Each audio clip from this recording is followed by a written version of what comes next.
All is okay. ठीक, क्या चल रहा था बताओ, बोलो। अरे last day what you study, क्या आपने पढ़ा था,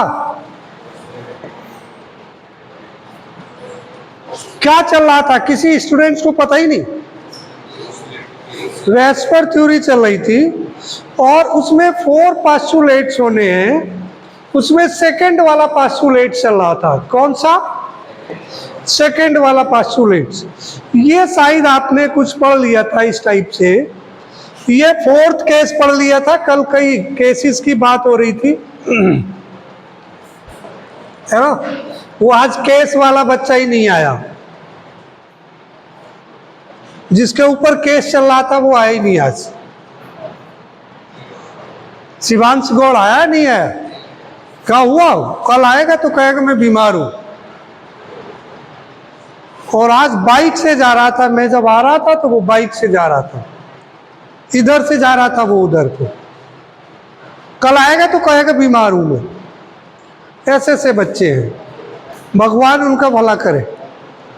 तो केस 4th में मैंने कहा था कि अगर n = 5 है तो हाइब्रिडाइजेशन sp3d होगा। ज्योमेट्री क्या होगी? ट्राइगोनल बाई पिरामिडल ज्योमेट्री होगी। कब? ये वाली ज्योमेट्री होगी उसकी। इसमें कंडीशन है कई। नंबर 1 कंडीशन में 5 बॉन्ड पेयर हो, 0 लोन पेयर हो तो ट्राइगोनल पिरामिडल होगी। इसमें मैंने कल एक एक्सियल पोजीशन की बात की थी, एक मैंने बात की थी इक्वेटोरियल पोजीशन। अब एक्सियल पोजीशन जो सीधे एक्सिस पे हो वो एक्सियल पोजीशन होती है, और जो एक्सियल मतलब पोजीशन से अलग हटके हो वो क्या कहेंगे? इक्वेटोरियल पोजीशन कहेंगे। ये कल मैंने आपको बताया था, हाँ या ना। अब बात यहां पे थोड़ी सी अटकी थी कि 4 सेकंड केस में क्या था? 4 बॉन्ड पेयर हो, 1 लोन पेयर हो तो के शेप हो जाएगी। और इसके लिए भी मैंने एक आपको एग्जाम्पल दिया था AB4 का। तो ए यहां पर है, एक यहां पर लोन पेयर हो गया, एक बी आपका यहां हो गया, बी यहां हो गया, एक बी यहां हो जाएगा, एक बी यहां हो जाएगा। इज दिस के शेप? क्या के शेप है? नहीं है। समझ गए? ये शायद कल बात हो गई थी। इसके बाद में फिर मैंने कहा था अगर 3 बॉन्ड पेयर हो, 2 लोन पेयर हो तो शेप कैसी हो जाएगी? टी शेप हो जाएगी। ये भी आपको बता दिया था, ठीक है ना, AB3। तो इसमें किस टाइप से मैंने बताया था, एक बॉन्ड पेयर ये हो गया और एक बॉन्ड पेयर ये हो गया, ठीक है। यहां पर ये ए हो गया, इसका एक बी यहां आ जाएगा, एक बी यहां आ जाएगा और एक बी यहां हो जाएगा, टी शेप हो गई। बोलो, इस टाइप से फिर मैंने बताया था 2 बॉन्ड पेयर हो, 3 लोन पेयर शेप हो तो शेप हो जाएगी लिनियर, ठीक है ना। इसके लिए भी मैंने बताया था ए यहाँ पे हो गया और ये यहाँ हो गया, बी और बी, यहाँ ये लोन पेयर, यहाँ ये लोन पेयर और एक लोन पेयर यहाँ। बोलो, ये लिनियर शेप हो गई, राइट। ये चीज मैंने आपको बता दी थी, लेकिन आज फिर मैंने बता दी थी। कहानी 5th केस पे थी, ये भी केस मैंने बता दिया था। n = 6 है तो हाइब्रिडाइजेशन कौन सा होगा? sp3d2 होगा और ज्योमेट्री होगी ऑक्टाहेड्रल। इसमें भी कंडीशन है, अगर 6 बॉन्ड पेयर है और 0 लोन पेयर है तो शेप की कंडीशन 2 है, कंडीशन नंबर 1 और कंडीशन नंबर 2। कंडीशन नंबर 1 में क्या है कि अगर सभी के सभी जो 6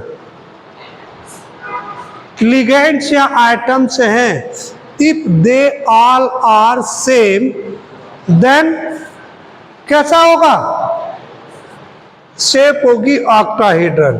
तो वही यहाँ पे कहता है if all surrounding items are same, example SF6, SF6 कौन सी हो गई? ऑक्टाहेड्रल हो गई है। कैसी शेप हो गई? ऑक्टाहेड्रल।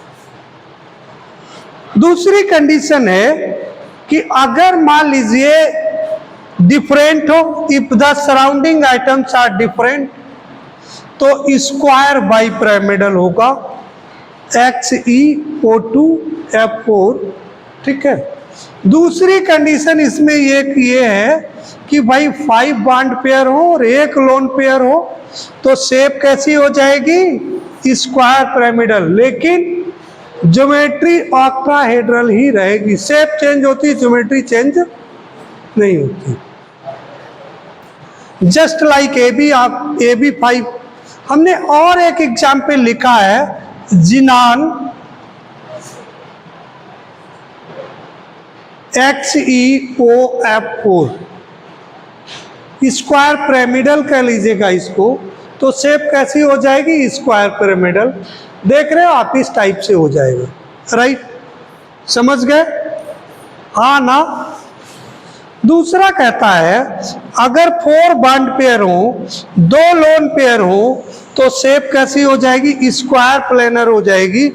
यहाँ पर लोन पेयर एक ये है, एक लोन पेयर ये है, ये बॉन्ड पेयर, ये बॉन्ड पेयर, ये बॉन्ड पेयर, तो शेप कैसी है?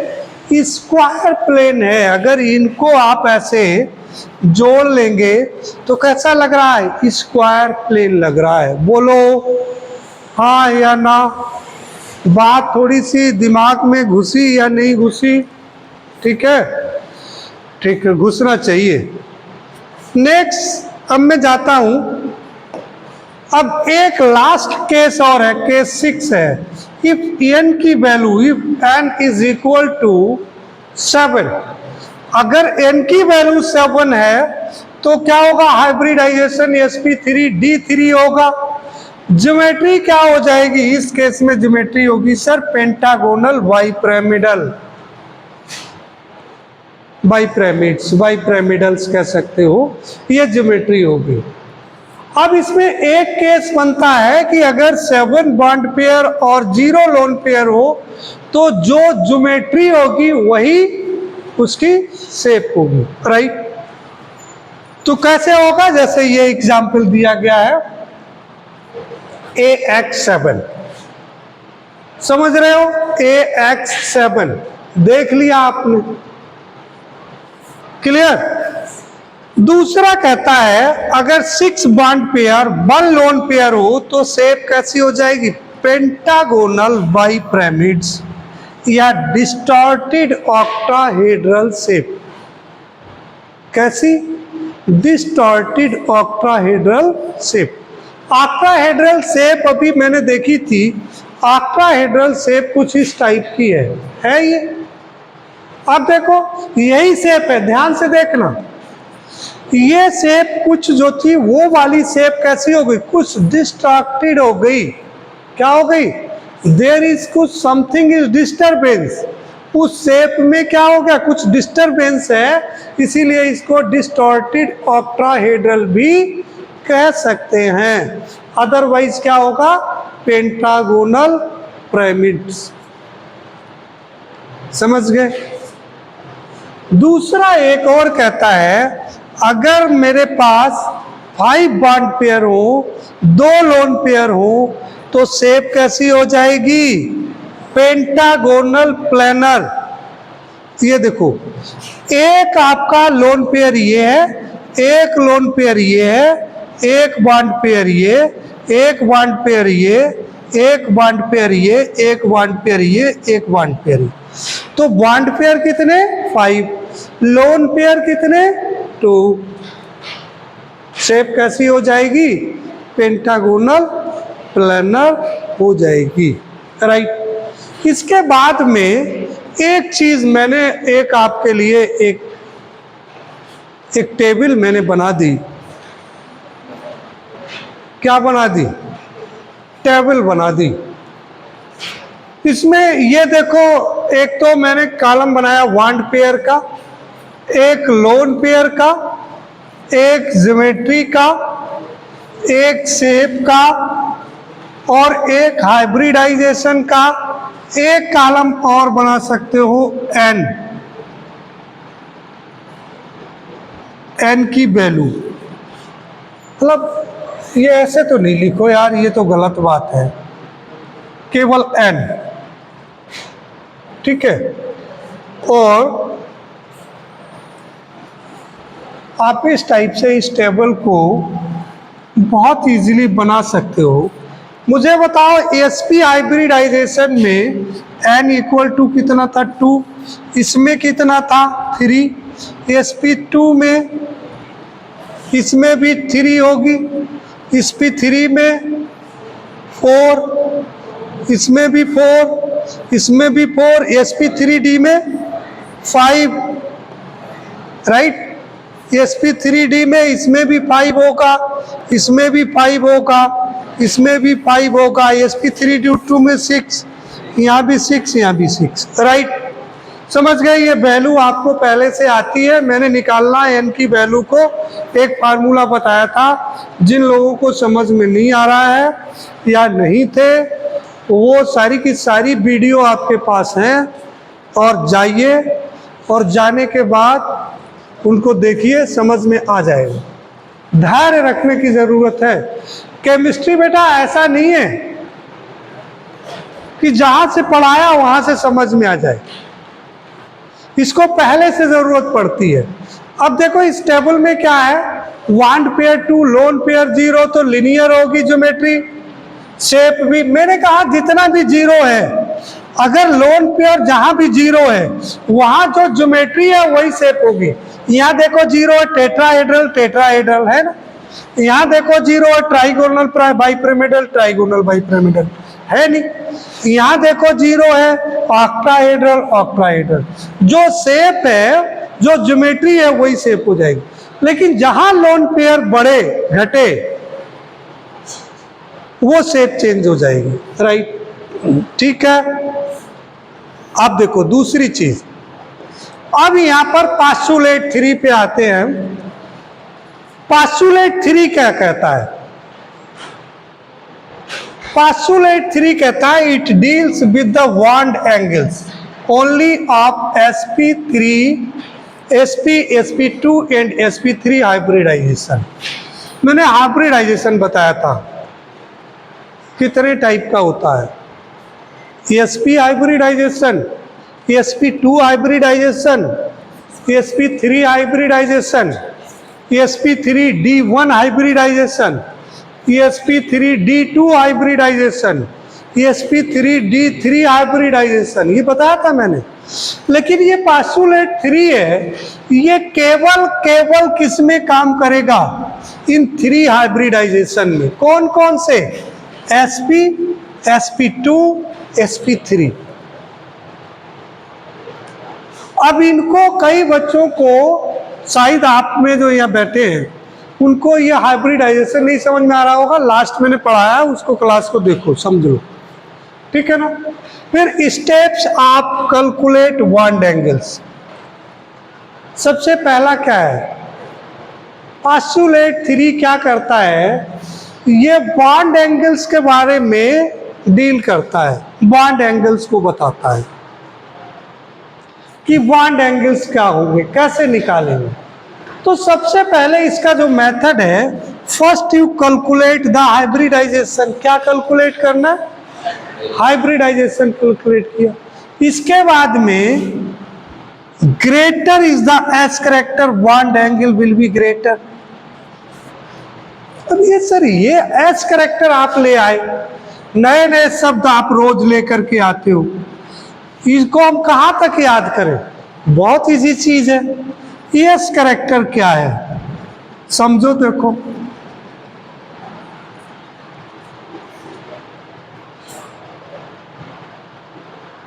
समझना चाह रहे हो कितने?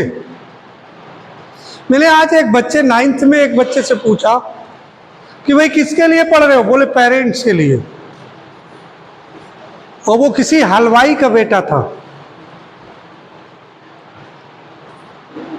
क्या ही कर डालो। ऐसे से बच्चे हैं। आप किसके लिए पढ़ रहे हो? मेरे लिए? मेरे लिए कौन कौन पढ़ रहा है? कोई नहीं। एक बच्चा हैंड्स अप करने को था। अच्छा, अपने लिए कौन कौन पढ़ रहा है? कोई नहीं पढ़ रहा है। अब देख रहे एक दूसरे के ऊपर के हाथ उसने उठाया नहीं। चलो हैंड डाउन, ठीक है, अच्छी बात है। ईएस कैरेक्टर क्या होता है? देखो भाई, ये एसपी है, इसमें क्या होगा? एक वांड एसएस के साथ में होगा, एक वांड पीपी के साथ में होगा। क्या इसको मत समझो ऐसे, चलो दूसरे तरीके से हम समझते हैं जो आपको समझ में ही आ जाए।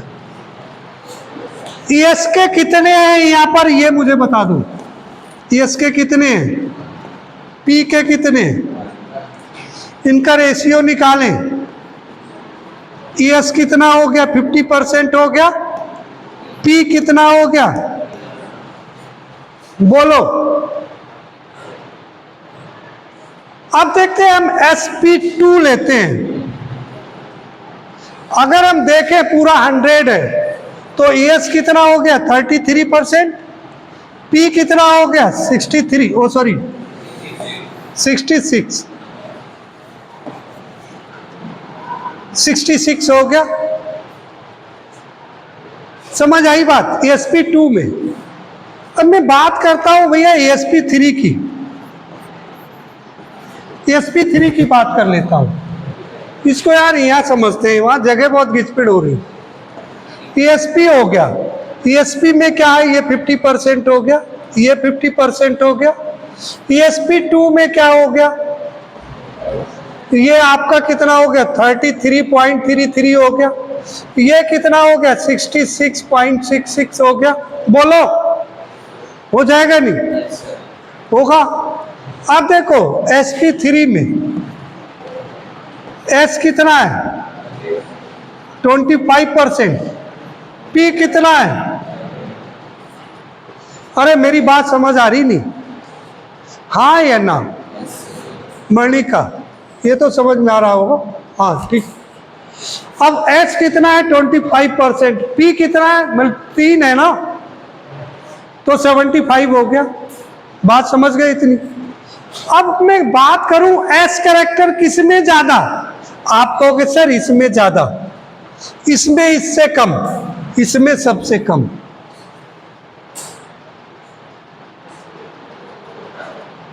मेरे प्यारे मोहन समझ गए आप? एस कैरेक्टर क्या हो गया?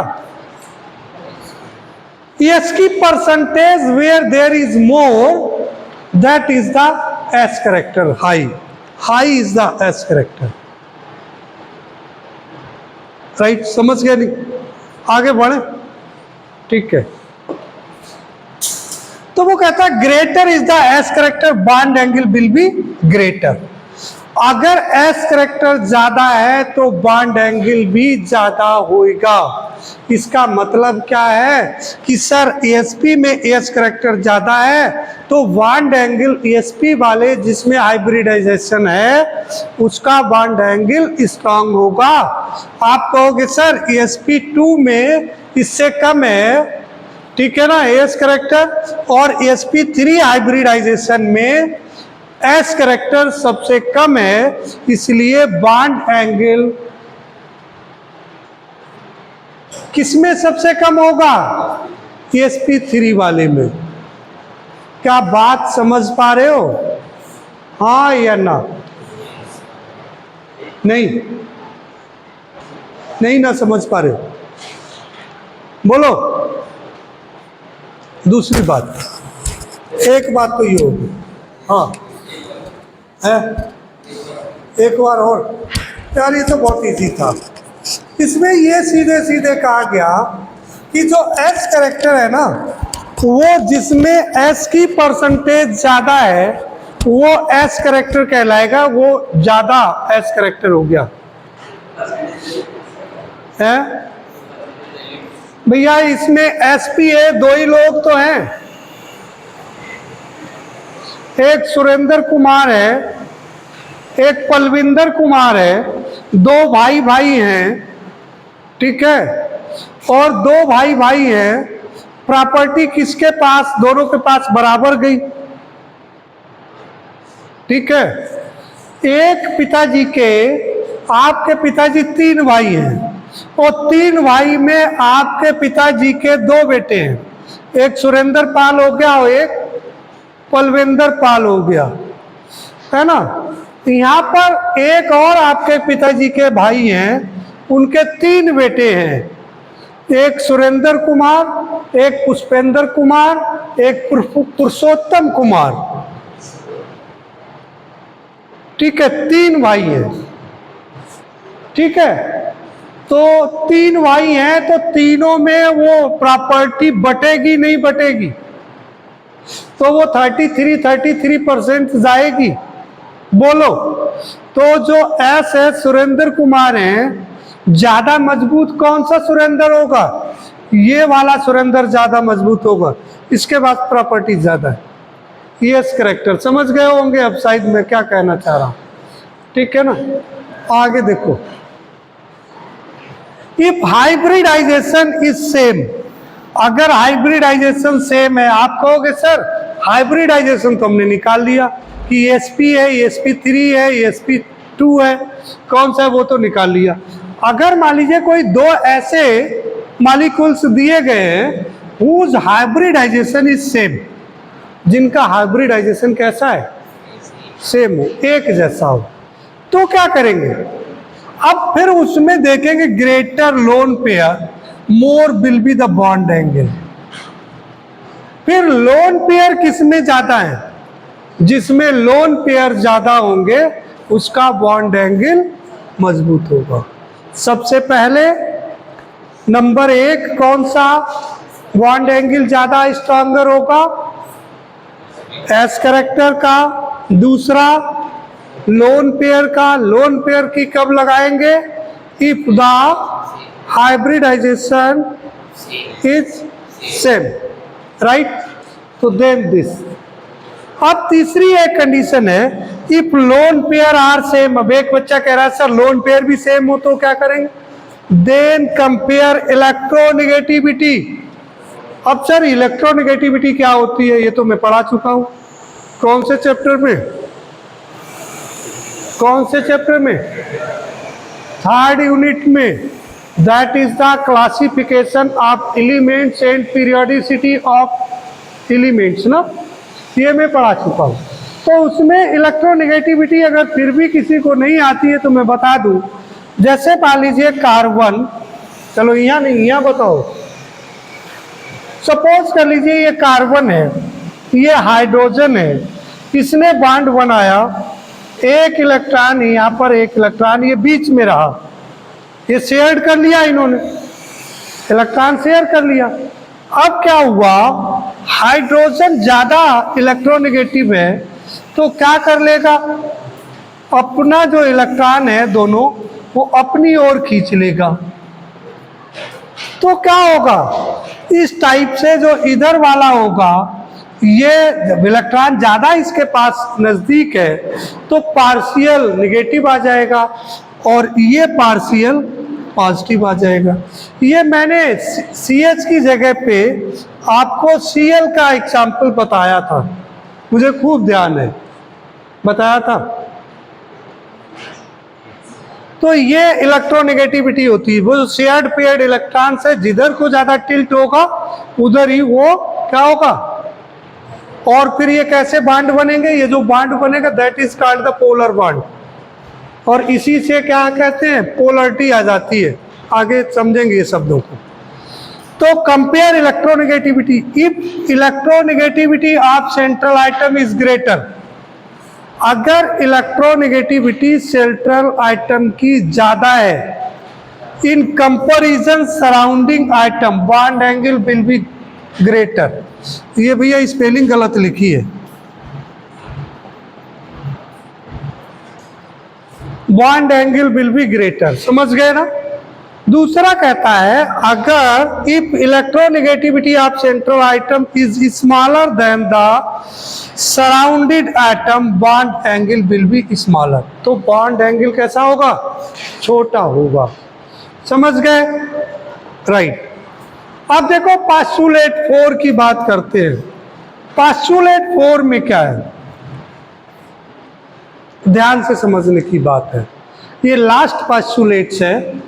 कहता है if all the electron pair around the central atom are bond pair there is no lone pair and all the surrounding atoms are identical then molecules possess ideal shape and bond angles of ideal shapes molecules is same।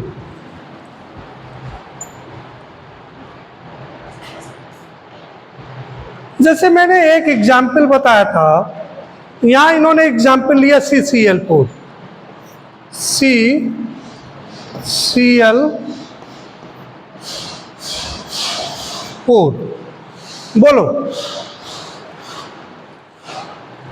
क्या कहता है। आप देखो इसमें कि कोई lone pair है क्या कार्बन में, सेंट्रल आइटम में 4 कार्बन थे, चारों मतलब 4 इलेक्ट्रॉन थे, चारों कहां चले गए, कहां चले गए,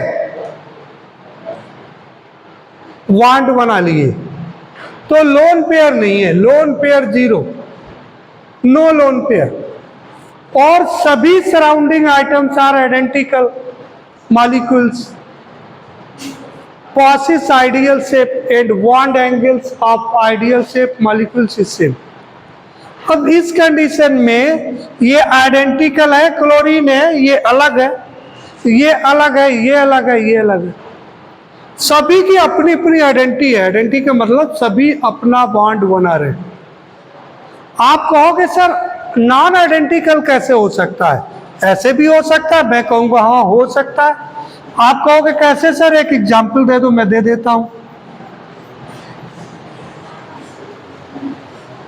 सेंट्रल आइटम अगर ये है, कौन सा, कार्बन सेंट्रल आइटम है, और यहां पर O एक जोड़ा गया और H जोड़ दिया गया, तो क्या H आइडेंटिकल है?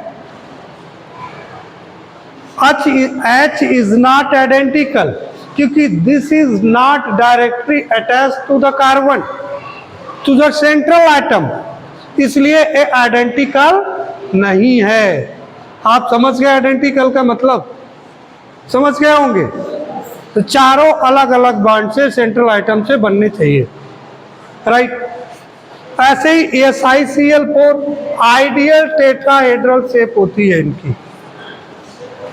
दूसरा एक और कहता है total number of bond angles in molecules.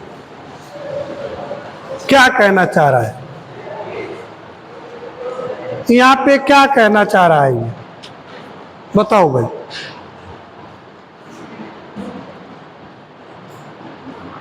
Total number of bond angles in molecules को कैसे फाइंड आउट करोगे? How will you find out? Whose period now? English, ठीक है, बढ़िया बात है। 2 मिनट लेंगे, बहुत ज़्यादा नहीं लेंगे। बताओ, मान लीजिए मैंने एक एग्जाम्पल ले लिया यहाँ पर PCl5,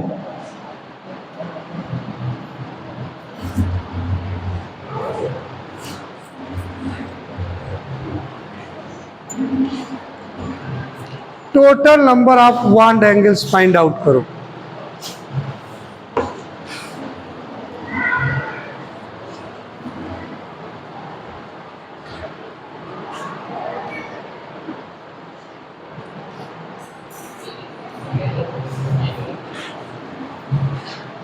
बोलो,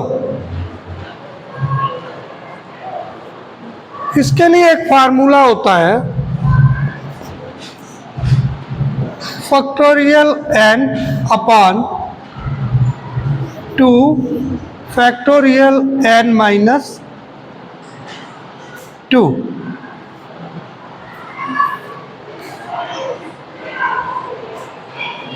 ये जो मैंने ऐसे बनाया ना, ये क्या कहलाता है? ये फैक्टोरियल कहलाता है। क्या कहते हैं? फैक्टोरियल कहते हैं। फैक्टोरियल ही कहते हैं। कुछ कह रहे थे? ये फार्मूला होता है इसको निकालने का। अब सर फैक्टोरियल क्या हो गया? एक एग्जाम्पल देकर के आप समझा दो। आप PCL 5 में n की वैल्यू निकाल लो। n क्या है? वेयर n क्या है? n equal to number of,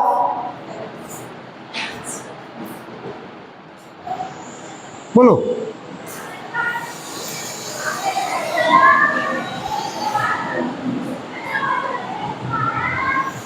bond pair. क्या हो गया?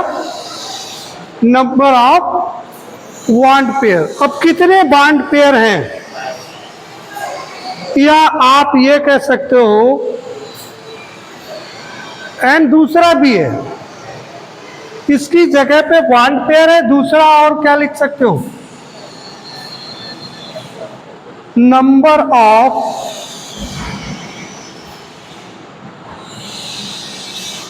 सराउंडिंग एटम्स, मॉलिक्यूल्स या कुछ भी हो सकता है। अब PCL 5 में क्या होगा? ये PCL 5 है, क्लोरीन एक एक क्लोरीन एक ये हो गया, एक क्लोरीन ये हो गया, एक क्लोरीन ये हो गया, यही तो हो गया। कितने सराउंडिंग्स आइटम्स हो गए? तो n की वैल्यू कितनी हो गई? n की वैल्यू हो गई 1।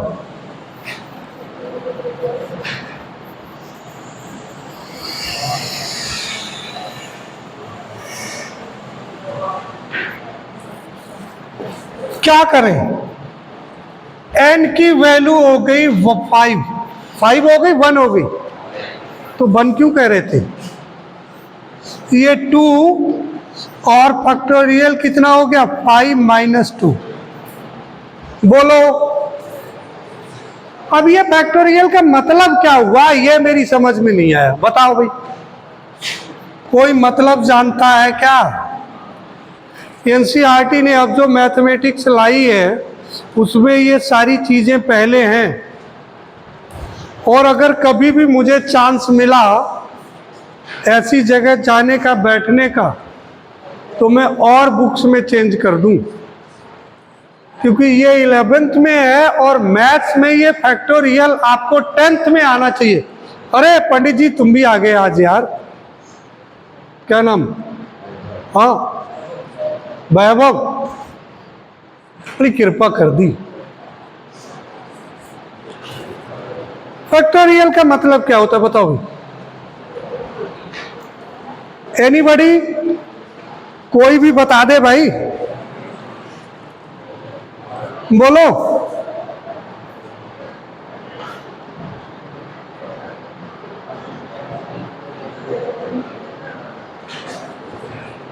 अरे बोलो बोलो, ये कुछ बताना चाह रहा है। शुभ के पड़ोसी है, मतलब 120 होगा। हाँ, इसका मतलब ये हो गया 5 + 4 + 3 + 2 + 1, राइट। अब देखो नीचे इधर कितना हो गया? 2। इधर कितना आ गया आपका?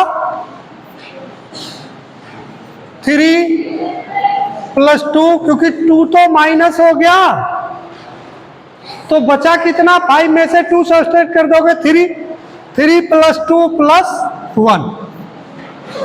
इतना ये खल्लास इससे कर सकते हो, कैंसिल आउट कर सकते हो, बोलो है? मल्टीप्लाई कैसे करोगे? अच्छा प्लस नहीं होगा, ये मल्टीप्लाई करोगे। बिल्कुल सही कह रहे हो, मैंने यार गलत ही साइन लगा दिया, मैंने साइन गलत लगा दिया।